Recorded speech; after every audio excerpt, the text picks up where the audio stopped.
कृष्णदामोदरं रामनारायणं जानकीवल्लभं कौसवंशाहरं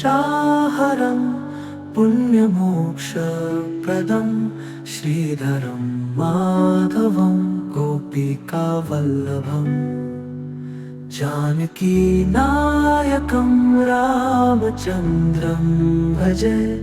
यदुनाथं हरि गोपिकावल्लभम् अच्युतं केशवं सत्यम् अनन्तकं माधवं श्रीधरं गोपिकावल्लभम् यं भजन्ति सदा भक्तिवत्सलं तं भजे श्रीधरं गोपिकावल्लभम् अच्युतं केशवं कृष्णदामोदरं रामनारायणं जानकीवल्लभं कंसवंशाहरं पुण्यमोक्षप्रदं श्रीधरं माधवं गोपिकावल्लभम् जानकीनायकं रामचन्द्रं भजे यदुनाथं हरि गोपिकावल्लभम् अच्युतं केशवं सत्यम् अनन्तकं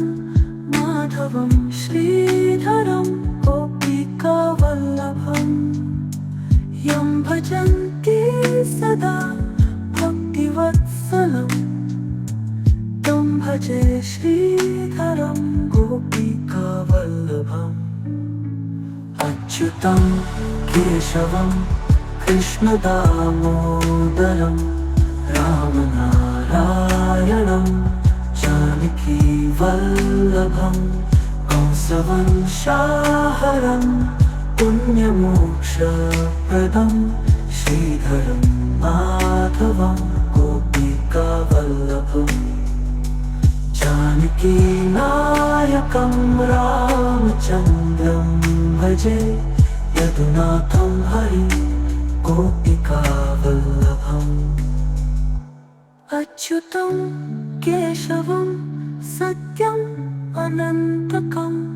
माधवं श्रीधरं गोपिकावल्लभम् यं भजन्ति सदा भक्तिवत्सलं तं भजे श्रीधरं गोपिकावल्लभम् अच्युतं केशवं कृष्णदामोदरं रामनारायणं जानकीवल्लभं कौसवंशाहरं पुण्यमोक्षप्रदं श्रीधरं माधवं गोपिकावल्लभम् जानकीनायकं रामचन्द्रं भजे यदुनाथं हरि गोपिकावल्लभम् अच्युतं केशवं सत्यम् अनन्तकं माधवं श्रीधरं गोपिकावल्लभम् यं भजन्ति सदा भक्तिवत्सलं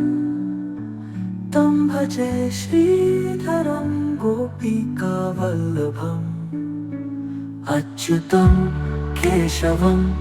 कृष्णदामोदरं रामनारायणं जानकीवल्लभं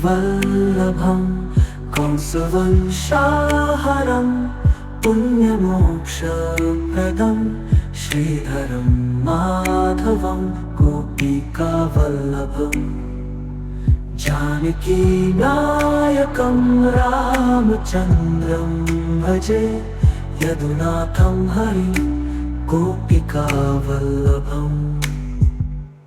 अच्युतं केशवं सत्यम् अनन्तकं माधवं श्रीधरं गोपिकावल्लभम् यं भजन्ति सदा भक्तिवत्सलं तं भजे श्रीधरं गोपिकावल्लभम् अच्युतं केशवं कृष्णदामोदरं रामनारायणं जानकीवल्लभं कंसवंशाहरं पुण्यमोक्षप्रदं श्रीधरं माधवं गोपिकावल्लभम् जानकीनायकं रामचन्द्रं भजे यदुनाथं हरि गोपिकावल्लभम् अच्युतं केशवं सत्यम् अनन्तकं माधवं श्रीधरं गोपिकावल्लभम् यं भजन्ति सदा भक्तिवत्सलम् तं भजे श्रीधरं गोपिकावल्लभम् अच्युतं केशवं कृष्णदामोदरं रामनारायणं जानकीवल्लभं कौसवंशाहरं पुण्यमोक्षप्रदं श्रीधरं माधवं गोपिकावल्लभम् जानकीनायकं रामचन्द्रं भजे यदुनाथं हरि गोपिकावल्लभम् अच्युतं केशवं सत्यम्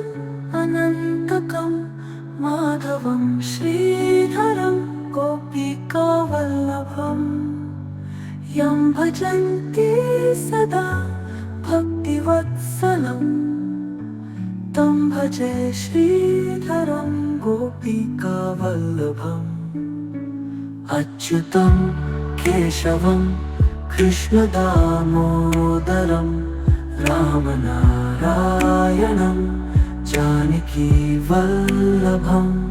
कंसवंशाहरं पुण्यमोक्षप्रदं श्रीधरं माधवं गोपिकावल्लभम् जानकीनायकं रामचन्द्रं भजे यदुनाथं हरि गोपिकावल्लभम् अच्युतं केशवं सत्यम् अनन्तकं माधवं श्रीधरं गोपिकावल्लभम् यं भजन्ति सदा भक्तिवत्सलम् तं भजे श्रीधरं गोपिकावल्लभम् अच्युतं केशवं कृष्णदामोदरं रामनारायणं जानकीवल्लभं कंसवंशाहरं पुण्यमोक्षप्रदं श्रीधरं माधवं गोपिकावल्लभम् जानकीनायकं रामचन्द्रं भजे यदुनाथं हरि गोपिकावल्लभम् अच्युतं केशवं सत्यम् अनन्तकं माधवं श्रीधरं गोपिकावल्लभम् यं भजन्ति सदा भक्तिवत्सलम् तं भजे श्रीधरं गोपिकावल्लभम् अच्युतं केशवं कृष्णदामोदरं रामनारायणं जानकीवल्लभं कौसवंशाहरं पुण्यमोक्षप्रदं श्रीधरं माधवं गोपिकावल्लभम् जानकीनायकं रामचन्द्रं भजे यदुनाथं हरि गोपिकावल्लभम् अच्युतं केशवं सत्यम् अनन्तकं माधवं श्रीधरं गोपिकावल्लभम् यं भजन्ति सदा भक्तिवत्सलम् तं भजे श्रीधरं गोपिकावल्लभम् अच्युतं केशवं कृष्णदामोदरं रामनारायणं जानकीवल्लभं कंसवंशाहरं पुण्यमोक्षप्रदं श्रीधरं माधवं गोपिकावल्लभम् जानकीनायकं रामचन्द्रं भजे यदुनाथं हरिं गोपिकावल्लभम् अच्युतं केशवं सत्यम् अनन्तकं माधवं श्रीधरं गोपिकावल्लभम् यं भजन्ति सदा भक्तिवत्सलम् तं भजे श्रीधरं गोपिकावल्लभम् अच्युतं केशवं कृष्णदामोदरं रामनारायणं जानकीवल्लभं कंसवंशाहरं पुण्यमोक्षप्रदं श्रीधरं माधवं गोपिकावल्लभम् जानकीनायकं रामचन्द्रं भजे यदुनाथं हरिं गोपिकावल्लभम् अच्युतं केशवं सत्यम्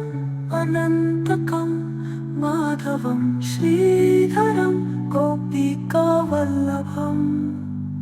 यं भजन्ति सदा भक्तिवत्सलम् तं भजे श्रीधरं गोपिकावल्लभम्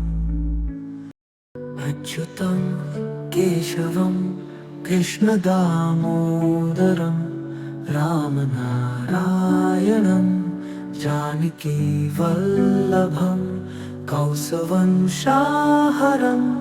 पुण्यमोक्षप्रदं श्रीधरं माधवं गोपिकावल्लभम् जानकीनायकं रामचन्द्रं भजे यदुनाथं हरिं गोपिकावल्लभम् अच्युतं केशवं सत्यम् अनन्तकं माधवं श्रीधरं गोपिकावल्लभम् यं भजन्ति सदा भक्तिवत्सलम् तं भजे श्रीधरं गोपिकावल्लभम् अच्युतं केशवं कृष्णदामोदरं रामनारायणं जानकीवल्लभं कंसवंशाहरं पुण्यमोक्षप्रदं श्रीधरं माधवं गोपिकावल्लभम् जानकीनायकं रामचन्द्रं भजे यदुनाथं हरिं गोपिकावल्लभम् अच्युतं केशवं सत्यम् अनन्तकं माधवं श्रीधरं गोपिकावल्लभम् यं भजन्ति सदा भक्तिवत्सलम् तं भजे श्रीधरं गोपिकावल्लभम् अच्युतं केशवं कृष्णदामोदरं रामनारायणं जानकीवल्लभं कंसवंशाहरं पुण्यमोक्षप्रदं श्रीधरं माधवं गोपिकावल्लभम् जानकीनायकं रामचन्द्रं भजे यदुनाथं हरिं गोपिकावल्लभम् अच्युतं केशवं सत्यम् अनन्तकं माधवं श्रीधरं गोपिकावल्लभम् यं भजन्ति सदा भक्तिवत्सलं तं भजे श्रीधरं गोपिकावल्लभम् अच्युतं केशवं कृष्णदामोदरं रामनारायणं जानकीवल्लभं कौसवंशाहरं पुण्यमोक्षप्रदं श्रीधरं माधवं गोपिकावल्लभम् जानकीनायकं रामचन्द्रं भजे यदुनाथं हरि गोपिकावल्लभम् अच्युतं केशवं सत्यम् अनन्तकं माधवं श्रीधरं गोपिकावल्लभम् यं भजन्ति सदा भक्तिवत्सलं तं भजे श्रीधरम्